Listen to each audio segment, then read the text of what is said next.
Hello friends, मैं संजय तिवारी आपका YouTube channel पर स्वागत करता हूं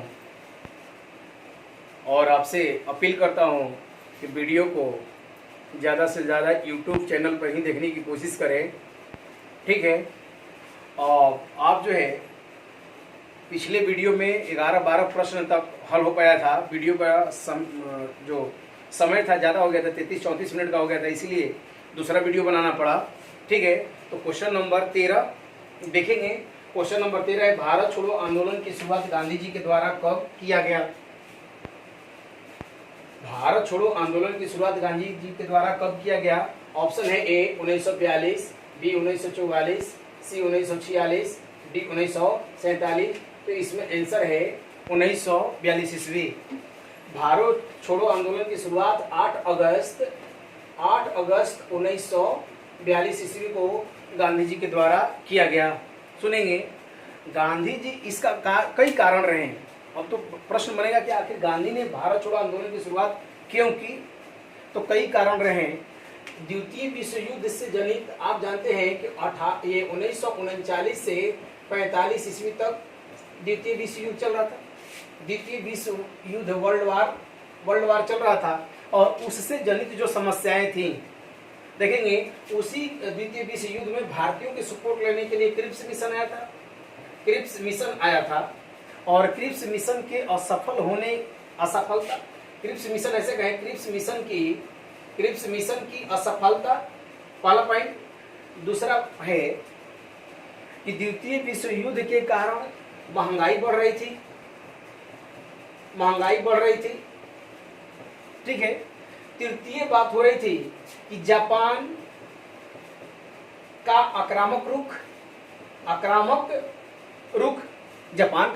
रुख था। वह बर्मा, मलाया, सिंगापुर तक आ चुका था और इस स्थिति में अपने जुलाई के अंक में हरिजन पत्रिका के जुलाई के अंक में गांधी ने कह दिया कि ब्रिटिशों से कहा कि आप भारत को भारतीयों के लिए छोड़ दीजिए, जापानियों के लिए नहीं।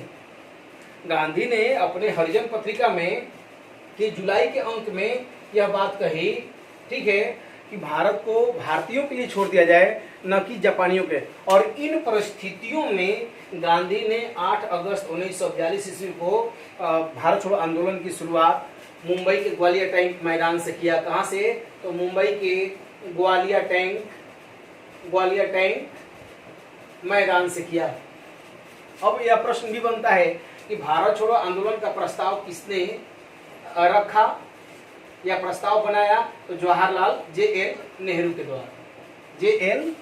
के द्वारा। तो इस तरीके से भारत छोड़ो आंदोलन 8 अगस्त 1942 ईस्वी को, इसे अगस्त क्रांति के नाम से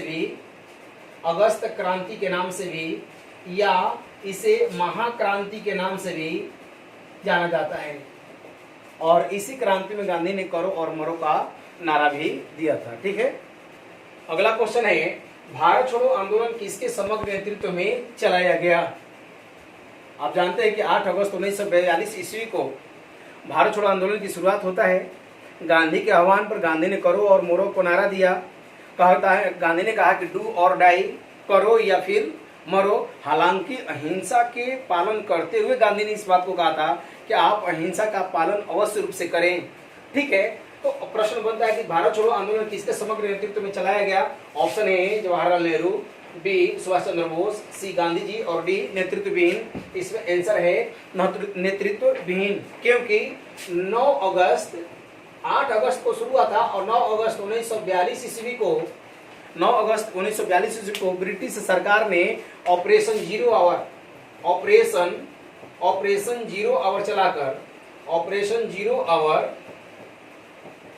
चला करके जितने महत्वपूर्ण नेता थे उन सबको गिरफ्तार कर लिया। जैसे गांधी जी को आगा खां पैलेस में, नेहरू को अल्मोड़ा जेल में,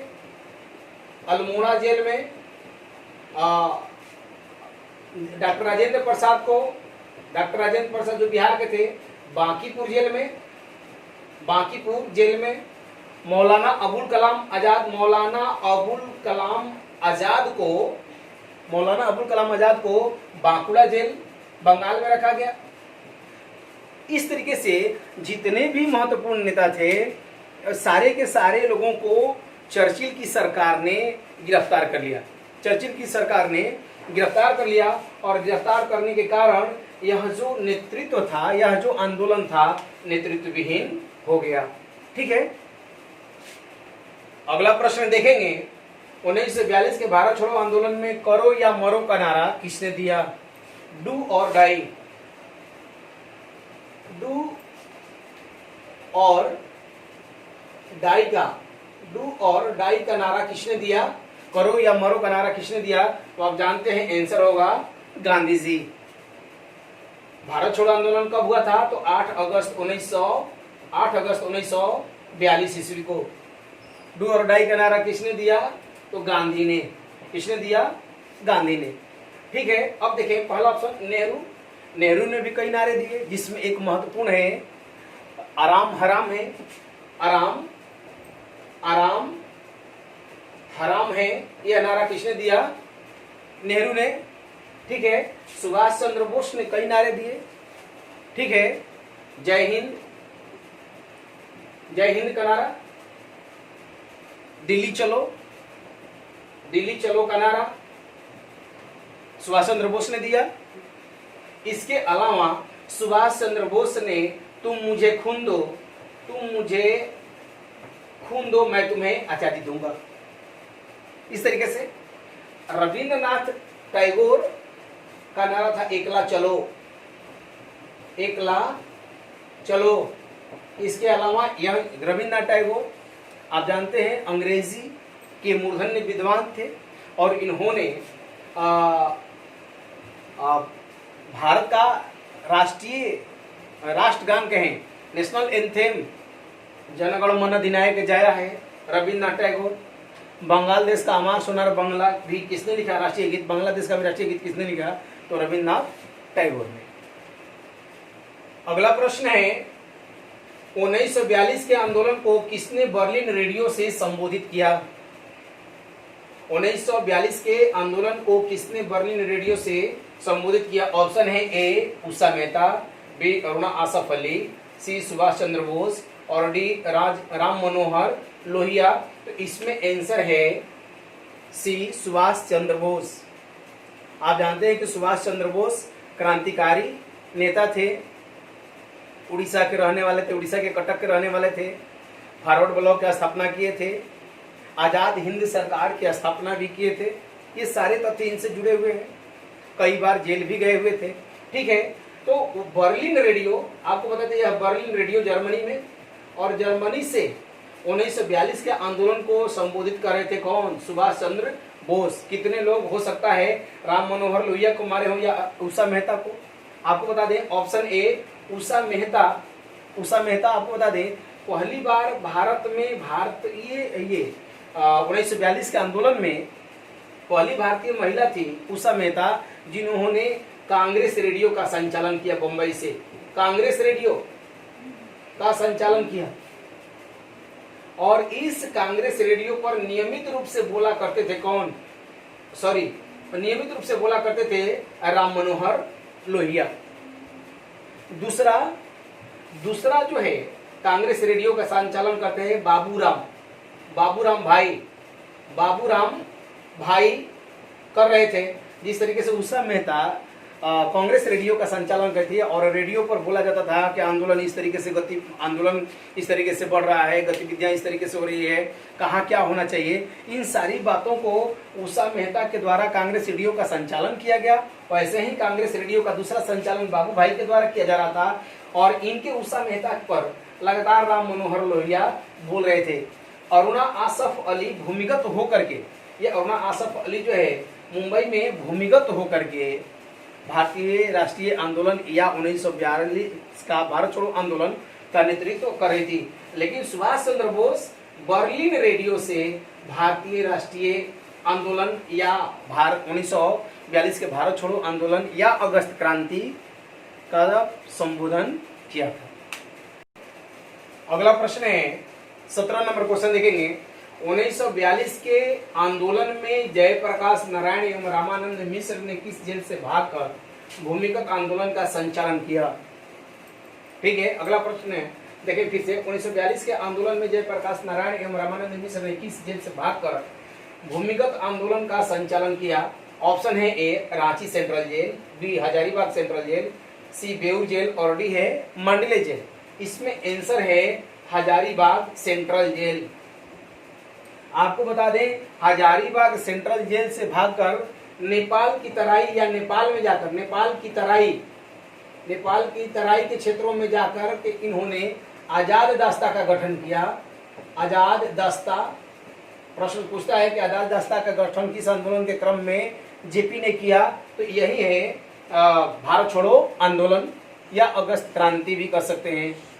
ठीक है, तो आजाद दस्ता का गठन किया और आजाद दस्ता के माध्यम से यह भूमिगत होकर के आंदोलन कर रहे थे। कहां से? तो नेपाल की तराई और बिहार के क्षेत्रों से, नेपाल की तराई एवं बिहार के क्षेत्रों से।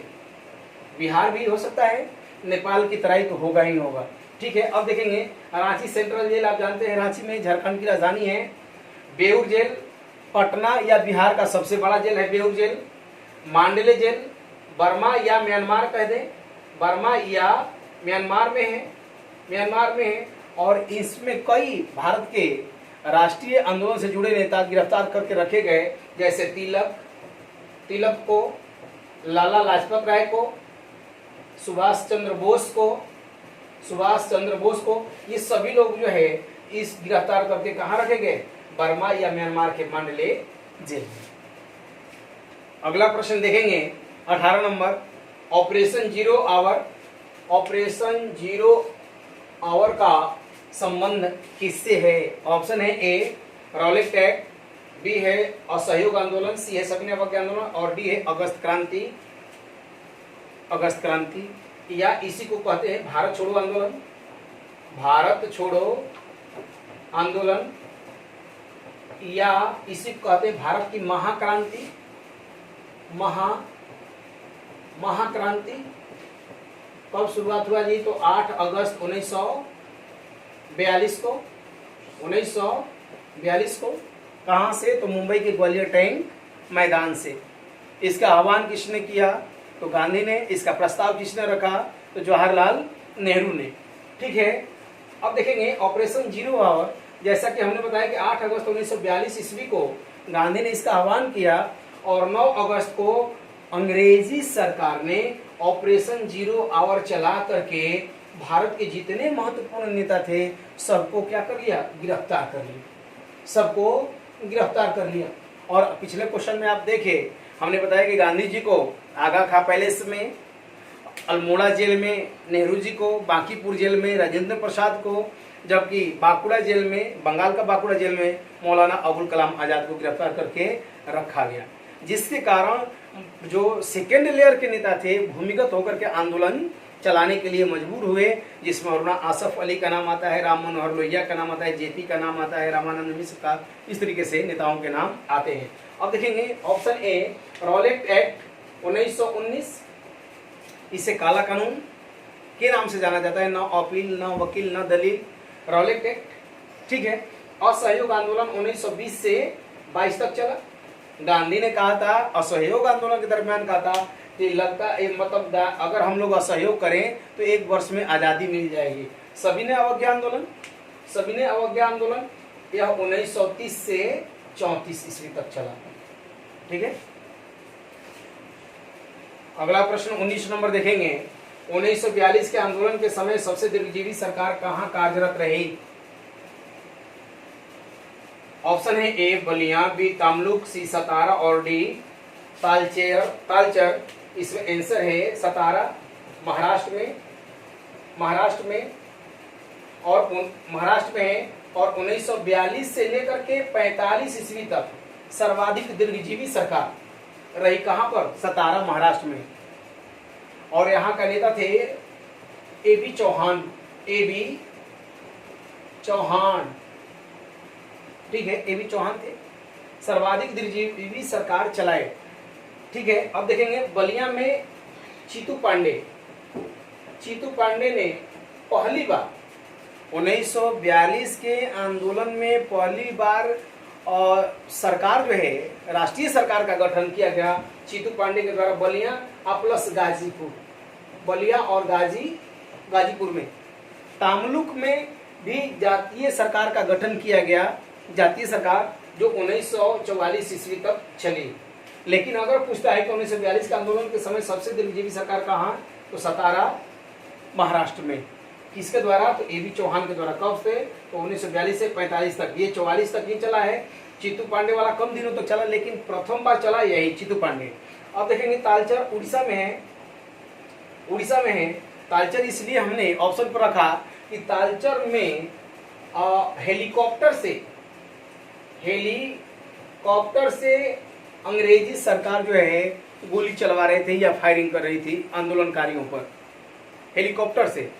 सुनेंगे 1942 के आंदोलन में कई, जैसे आप जानते हैं कि नेतृत्व विहीन हो गया था, और नेतृत्व विहीन होने के कारण सेकेंड लेयर थर्ड लेयर के जो नेता थे, गांव लेवल के जो नेता थे, वो सभी के सभी लोग आंदोलन में भाग लिए। और कहीं पर ट्रेन की पटरियों को उखाड़ दिया गया, पुलिस थाने पर हमला किया गया, पोल उखाड़ दिए गए, बहुत सारी डिस्टरबेंस पैदा किया गया। और डिस्टरबेंस पैदा होने के कारण अंग्रेजी सरकार आक्रामक हो गई, और आक्रामक होने के क्रम में तालचर में, उड़ीसा के तालचर में वह हेलीकॉप्टर से गन या बॉम्बार्डिंग या फिर गोली चला रही थी, जिसमें कई लोग मारे गए। ठीक है, उसी क्रम में कहता है कि कहाँ कहाँ पर राष्ट्रीय सरकारों का गठन हुआ, तो बलिया में पहली बार, तामलुक में जातीय सरकार का गठन होता है 1944 तक चलता है, जबकि सतारा महाराष्ट्र में 1942 से 45 ईस्वी तक।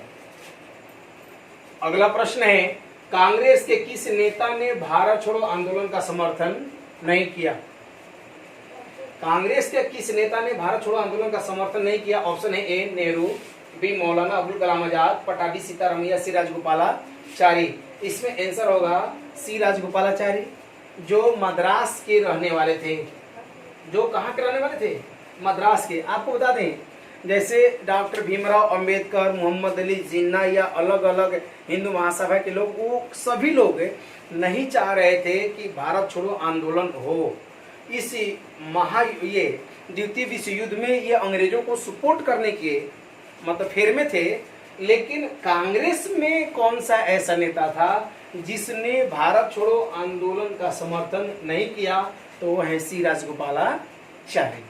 कांग्रेस में ऐसे कांग्रेस से बाहर के कई नेताओं ने भारत छोड़ो आंदोलन का समर्थन नहीं किया, भारत छोड़ो आंदोलन का समर्थन नहीं किया। अब देखेंगे नेहरू ने भारत छोड़ो आंदोलन का प्रस्ताव रखा, कि भारत छोड़ो आंदोलन का प्रस्ताव रखने वाला अगर कोई नेता है तो नेहरू है। मौलाना अबुल कलाम आजाद का ये जो है 7 अगस्त को ग्वालियर टैंक मैदान में जो कांग्रेस का अधिवेशन हो रहा था, ग्वालियर टैंक मैदान में जो कांग्रेस का अधिवेशन हो रहा था, उस अधिवेशन की अध्यक्षता, यानी ग्वालियर टैंक मैदान के अधिवेशन की अध्यक्षता कर रहे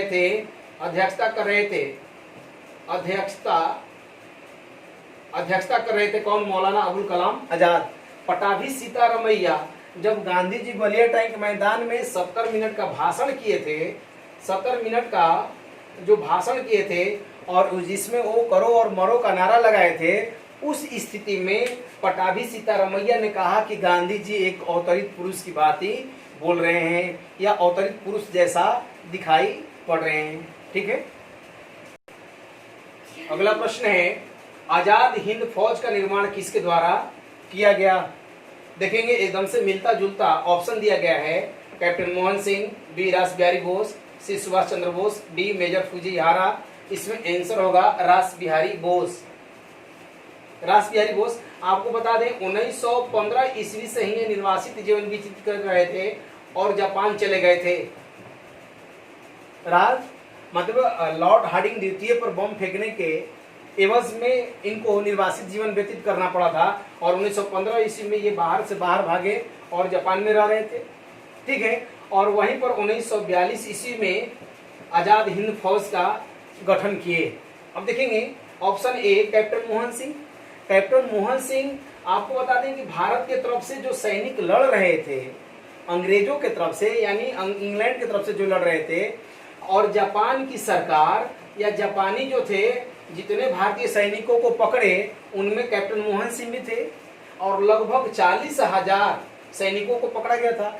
और कैप्टन मेजर फुजिहारा ने कैप्टन मोहन सिंह को टोक्यो में सलाह दिया कि आप एक आर्मी का गठन कीजिए और भारत को इंग्लैंड से स्वतंत्र होने के लिए लड़िए, इंग्लैंड से स्वतंत्र होने के लिए लड़ा जाए। और उस स्थिति में 1942 ईस्वी में कैप्टन मोहन सिंह ने 1942 ईस्वी में इंडियन इंडिपेंडेंस लीग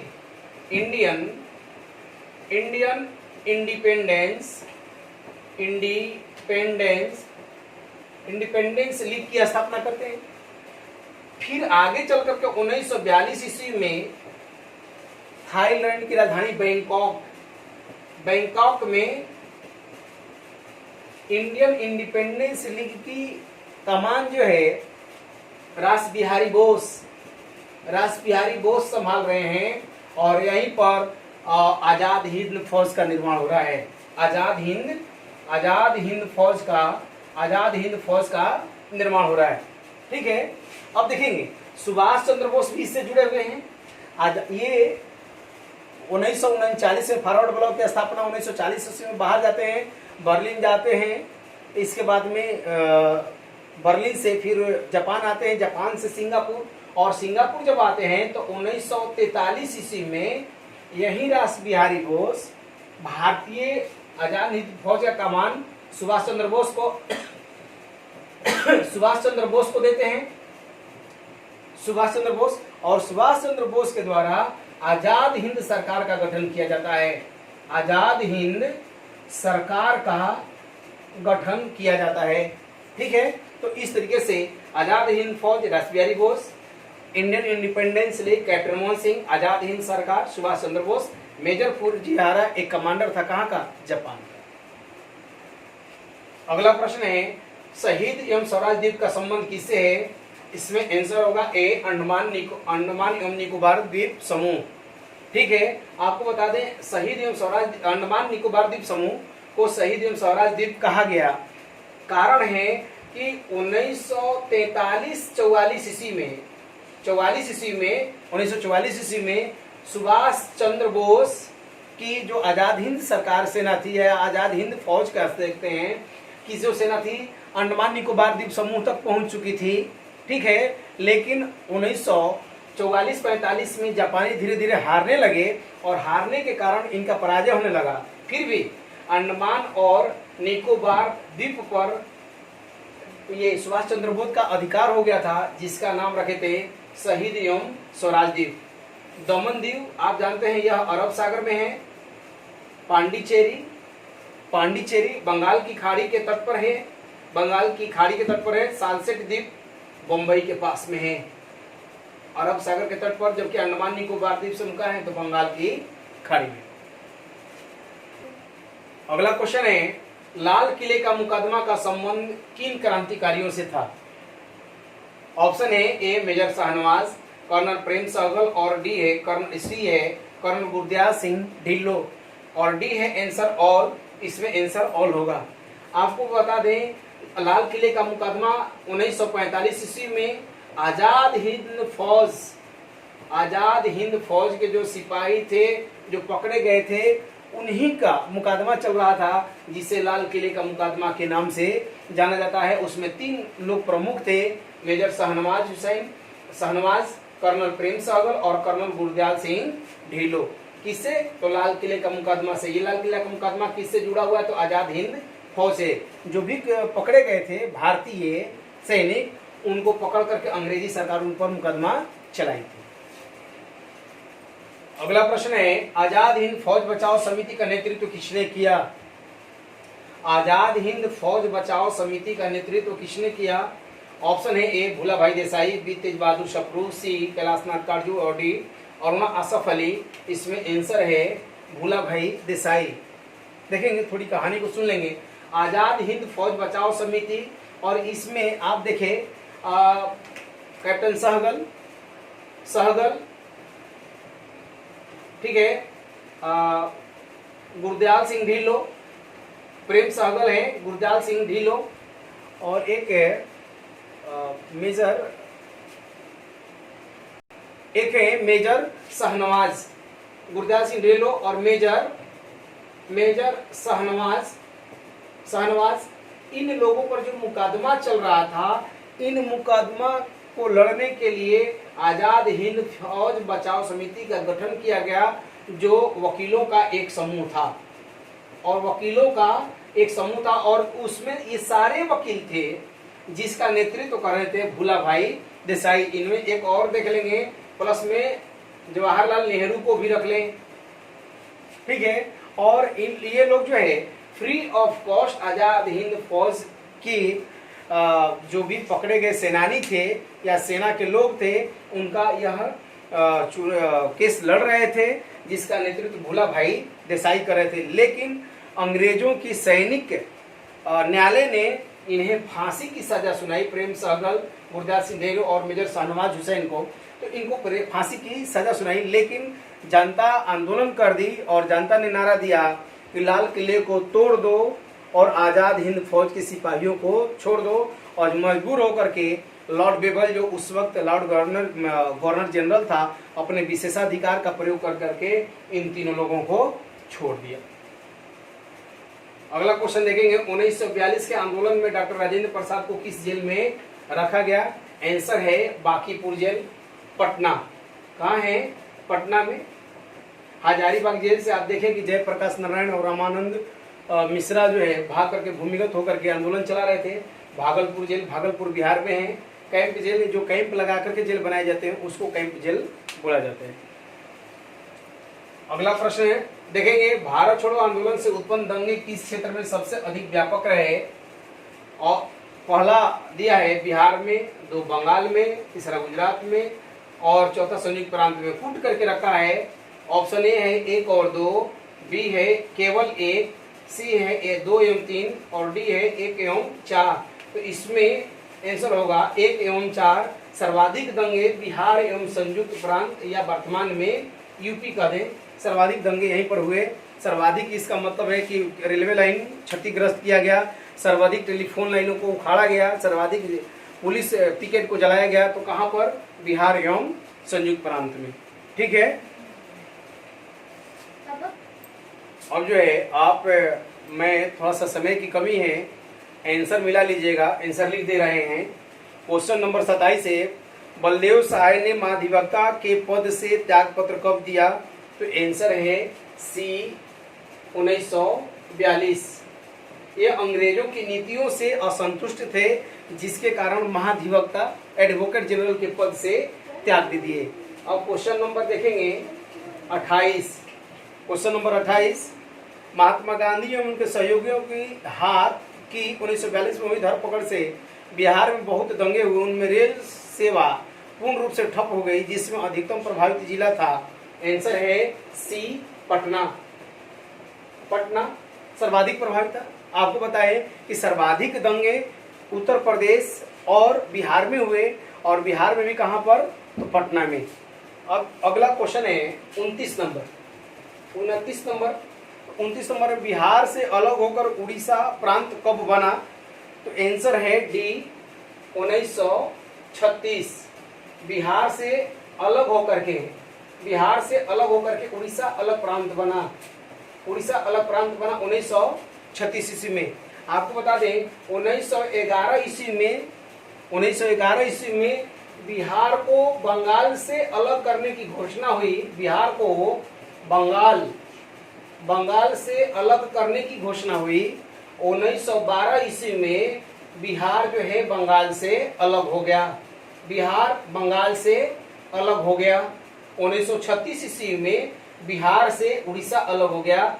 जबकि 2000 ईस्वी में 15 नवंबर 2000 ईस्वी को झारखंड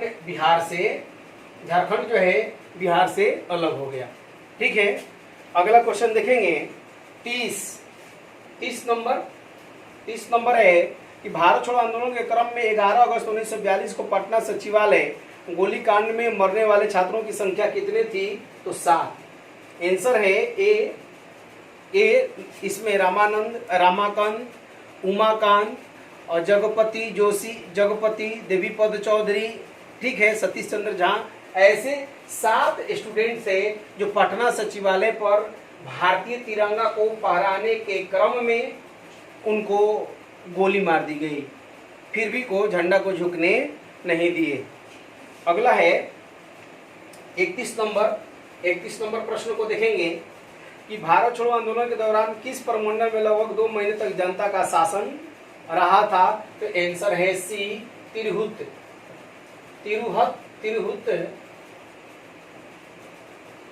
प्रमंडल में 2 महीने तक। बिहार में अगर पूछे कि बिहार भारत छोड़ो आंदोलन के दौरान बिहार के किस प्रमंडल में 2 महीने तक जनता का शासन था, तो तिरहुत प्रमंडल में। वर्तमान में प्रमंडलों की संख्या बिहार में कितना है? 9। जिला कितने हैं? 38। अनुमंडल 101। इस तरीके से आप देखेंगे कि प्रशासनिक क्रम है, ठीक है। अगला क्वेश्चन है 32 नंबर प्रश्न।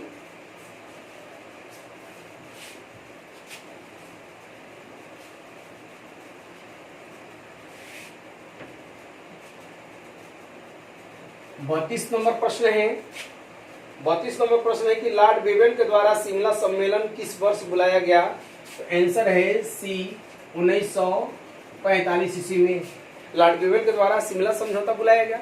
और इस शिमला समझौता इसलिए सफल नहीं हो पाया कि मोहम्मद अली जिन्ना ने कहा कि मुस्लिम लीग का अगर प्रतिनिधित्व कोई करेगा तो मोहम्मद अली जिन्ना करेंगे, जबकि कांग्रेस चाह रही थी कि भारतीय मुस्लिम का प्रतिनिधित्व कांग्रेस की तरफ से कोई मुस्लिम ही करे। और इन सारी बातों पर 1945 का जो शिमला सम्मेलन है वो सफल नहीं हो पाया, और इसलिए आंसर है क्या है? सी। 32 के बाद अगर देखेंगे 33 में कांग्रेस दल की उग्र शाखा ने, जिसके एक प्रमुख नेता जवाहरलाल नेहरू थे, इंडिपेंडेंस फॉर इंडिया लीग की स्थापना की थी, किसके विरोध में? तो आंसर है सी, नेहरू रिपोर्ट 1928 ईस्वी में आया था। और ये स्वशासन की मांग किया था। नेहरू रिपोर्ट 1928 में मोतीलाल नेहरू की अध्यक्षता में हुआ था। स्वशासन या डोमिनियन स्टेटस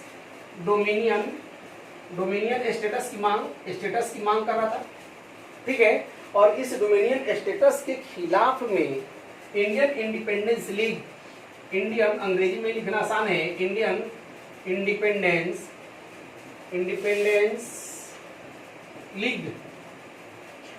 लीग के द्वारा, जिसके 2 सदस्य मुख्य रूप से जवाहरलाल नेहरू और सुभाष चंद्र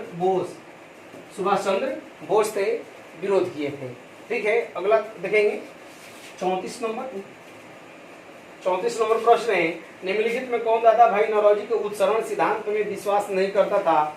आंसर है बी, सर सैयद अहमद। देखेंगे सर सैयद अहमद खान, ठीक है। सर सैयद अहमद खान जो है अलीगढ़ आंदोलन 1975 से जुड़े थे, 1875 अलीगढ़ आंदोलन, और अलीगढ़ विश्वविद्यालय का स्थापना भी इनके द्वारा, ठीक है। और यह अंग्रेजों के पक्ष में थे, ठीक है। और उनका मानना था कि अंग्रेजी सरकार के साथ अगर मुसलमान रहेंगे तो उनको अंग्रेजी आएगी, और अंग्रेजों के साथ रहने से उनको अंग्रेजी कंपनियों में या अंग्रेजी राज में नौकरियां मिल जाएंगी। तो अंग्रेजी मतलब राज के समर्थन में थे और मुसलमानों के कल्याण की बात कर रहे थे सर सैयद अहमद खान और दादा भाई नौरोजी, जिन्होंने ड्रेन ऑफ वेल्थ यानी धन निष्कासन का सिद्धांत बोलते हैं इसको, धन निष्कासन का सिद्धांत बोलते हैं, दिए थे 1867 ईस्वी में। इंग्लैंड डेट्स टू इंडिया नामक एक पत्र था, उस पेपर में बोले थे, और एक पुस्तक का नाम था poverty and un British rule in India, उसमें धन निष्कासन का सिद्धांत दिए थे और भारत की गरीबी का मूल कारण धन निष्कासन को बताया, और कहा कि इस धन निष्कासन के एवज में अंग्रेज भारतीयों को कुछ भी देते नहीं है। लेकिन उसमें भी विश्वास नहीं करने वाला नेता कौन था? तो सर सैयद अहमद खान थे। बाकी शेष नेता उससे सहमत थे। ठीक है, अब देखेंगे 34 के बाद 35, 34 के बाद 35 देखेंगे।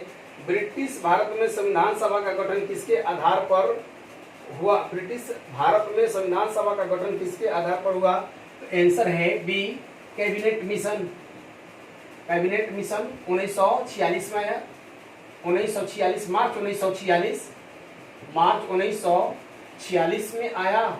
और इसी के आधार पर मार्च 1946 में आता है और इसी के आधार पर संविधान सभा का भारत में संविधान सभा का गठन होता है। कई बार प्रश्न पूछे गए हैं कि कैबिनेट मिशन के ये किस मिशन के आधार पर संविधान सभा का गठन? तो कैबिनेट मिशन।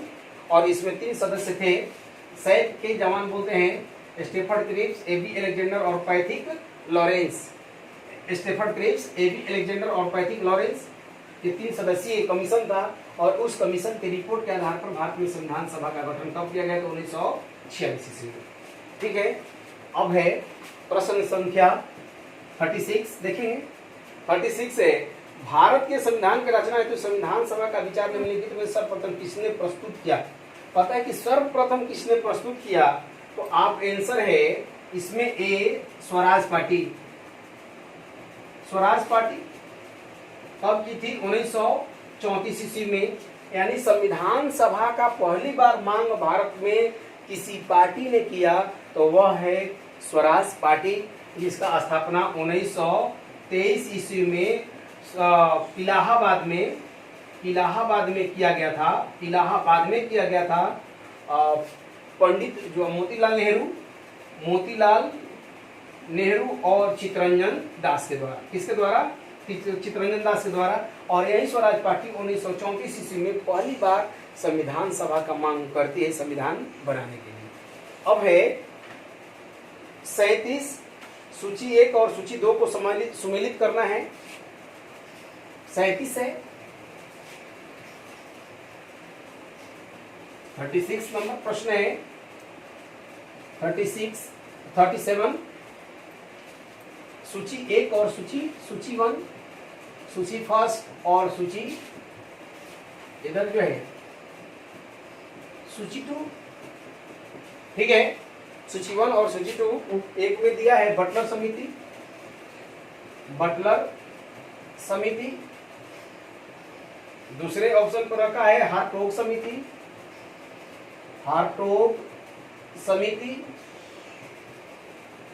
तीसरे पर है हंटर जांच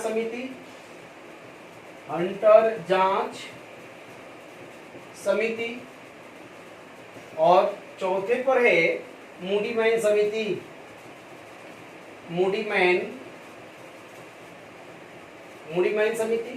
इधर सूची में दिया है, देखेंगे जालियांवाला बाग हत्याकांड, जालियांवाला बाग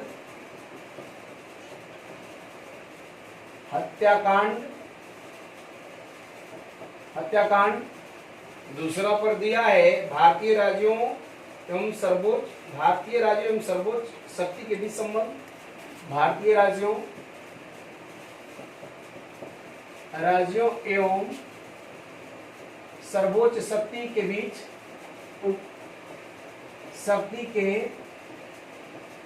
बीच संबंध।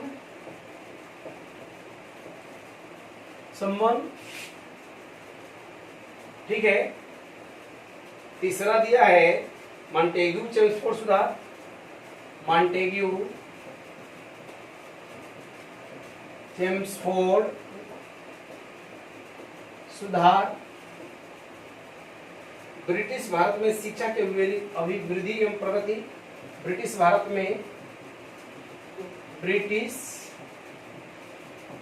में शिक्षा की अभिवृद्धि एवं प्रगति।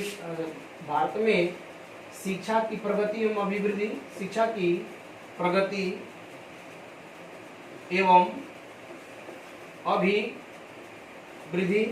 अब देखेंगे जालियांवाला बाग हंटर जांच समिति, हार्टोग समिति का शिक्षा से संबंध है, मूडीमैन समिति का संबंध मॉन्टेग्यू चेम्सफोर्ड सुधार से है, जबकि बटलर समिति का संबंध भारतीय राज्य एवं सर्वशक्ति के संबंध से है। ठीक है, फिर अगले वीडियो देंगे।